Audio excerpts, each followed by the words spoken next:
So hey guys, today we're going to be taking a look at the new ban list, and I mean, it's a ban list for sure. So let's see, we have Pepsi Yummy to one. They really hate Yummy, I guess, for some reason. Out of all of the engines that are being played right now, honestly, Yummy is not like the worst one. If you're asking me, honestly, like kind of annoying. Hitting Pepsi Yummy's like, eh. If you hit technically the synchro that adds two yummy monsters, like that would deal insane amounts of damage, and it would not be nearly as generic. I think honestly that might have to be the play of it at some point, and then we just don't even really care about Cups of Yummy. But now you're kind of forced to play it, so now you're actually forced to play it kind of generically, so pure Yummy's like just dead if anyone really wants to, well, if anyone ever wanted to really play that.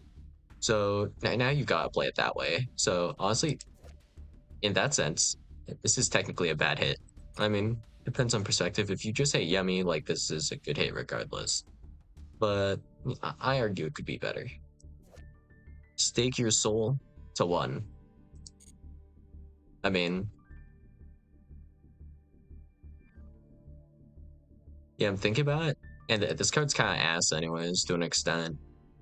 Like, first off, card's not a one card combo. You need another card, and it has to be like kind of the correct attribute. So what if I only have Holly Souk plus Stake Your Soul? And then let's name a few other cards. I have Izuna. Yeah, I mean, all this ends up going into is like unaffected Caesar. Yeah, not so good, right? Some of the K9 cards are Earth as well, so yeah. If I have Izuna plus whatever, right? All I can go into here is, but once again, unaffected Caesar, because you wouldn't necessarily have the attributes for like well, I suppose you could use Alisu as the level 5 monster with Izuna to make kind of K9 combo. Well, I mean, it literally is K9 combo if you normal summon Izuna, then you go into Ripper. I guess that still does something. And not really good though. Well, whatever. Mitsurugi Prayers, this actually is pretty effective. Kinda.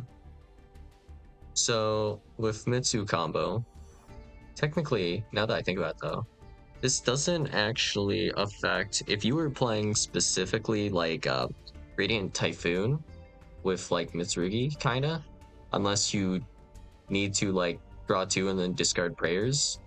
That's the only time you're affected because, well, no way, actually that doesn't necessarily affect you either because you can just shuffle back prayers. Pretty strange stuff, eh? But yeah, because you only have one prayers, you do use prayers kind of as part of your combo. So you can't get a second prayers or a third prayers for follow-up. So this is really hurting the follow-up of Mitsurugi, kind of, but they still have like Great Purification, Graveyard Effect, mash this, target any reptile monster in your graveyard for whatever reason. Special summon it, and if you tribute one other monster you control. And that just triggers a guy, you know, to reborn.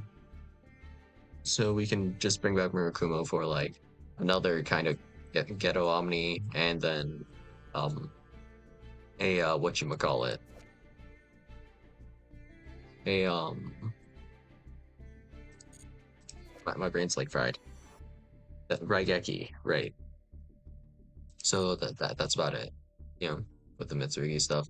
I mean, it's good that they hit Mitsurugi at all, but honestly, the biggest thing is all these solemns that they're hitting, and the fact that we're semi-limiting Treasure of the Kings. But actually, is Treasure of the Kings even that good of a hit? Like, I'm not sure, genuinely.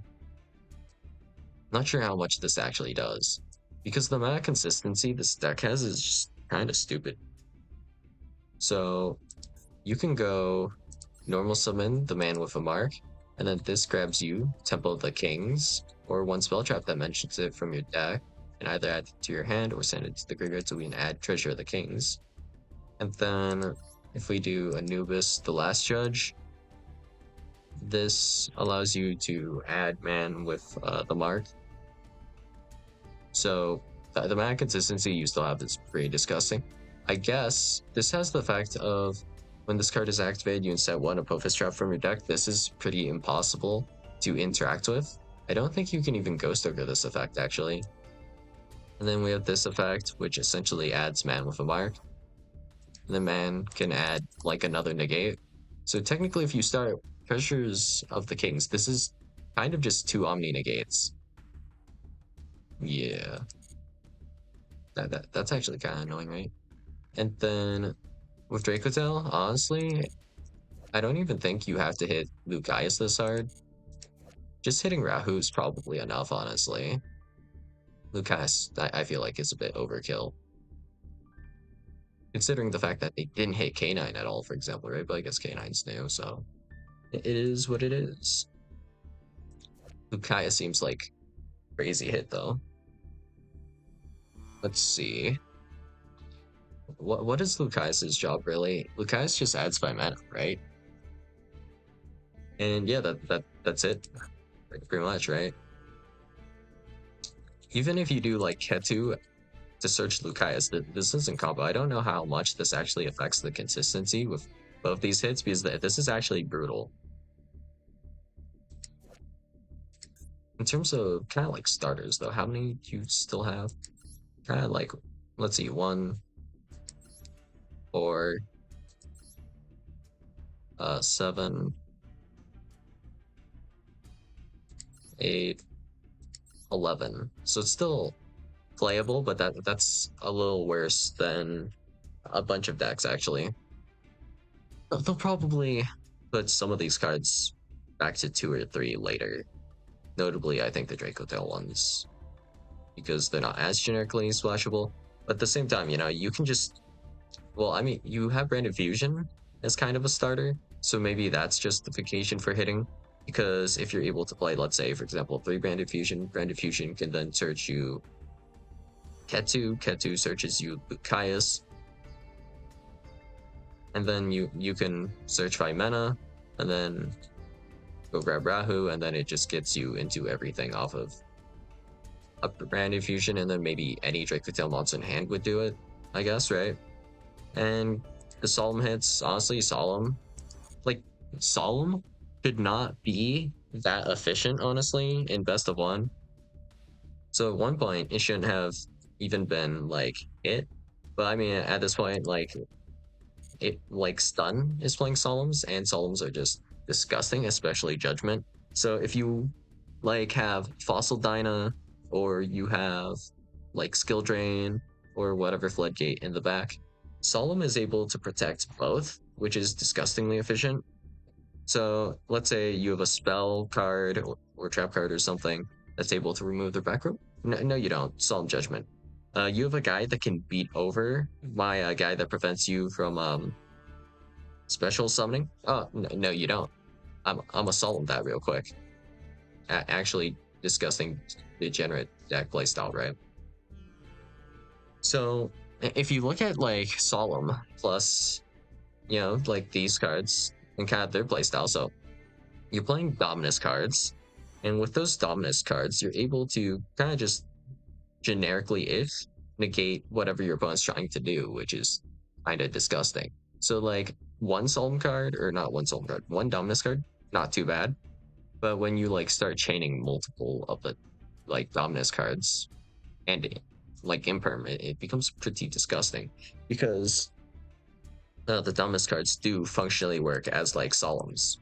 And I don't need to really explain how powerful and kind of disgusting Solemns are, especially when you can kind of do them on demand, right? On your opponent's first turn. In fact, depending on your hand, you can use Dominus cards on the going first player, or if they are the going second player. And that just is fairly disgusting on its own, honestly. You're able to almost drop an interaction for every single card in your opponent's hand in some cases. which I think is pretty gross. So, for example, let's say I normal summon, I don't know, we'll say Cupsy Yummy. My opponent here can drop, let's say, Infinite Impermanence on the Cupsy Yummy, right? And then whenever you try to activate a another monster, so let's say you try to activate the Synchro monster, we can then use the Dominus card that just negates a monster effect on the field, I believe. Then it adds a Dominus card for you, so then you can just grab Impulse. And then you can Impulse after that as well. And that only requires you to open 2 cards for 3 interactions. Yeah, that doesn't feel great, does it? So yeah, I mean, Solemn Judgment plus Solemn Strikes plus Solemn Warnings, honestly, all of these cards are kind of disgusting because they just eat your normal summon and you get 0 value out of that normal summon card, so you don't even keep the body. And if we focus on like specifically Temple of the Kings, this is really annoying because you have general Omni negates here, and then you have this crap.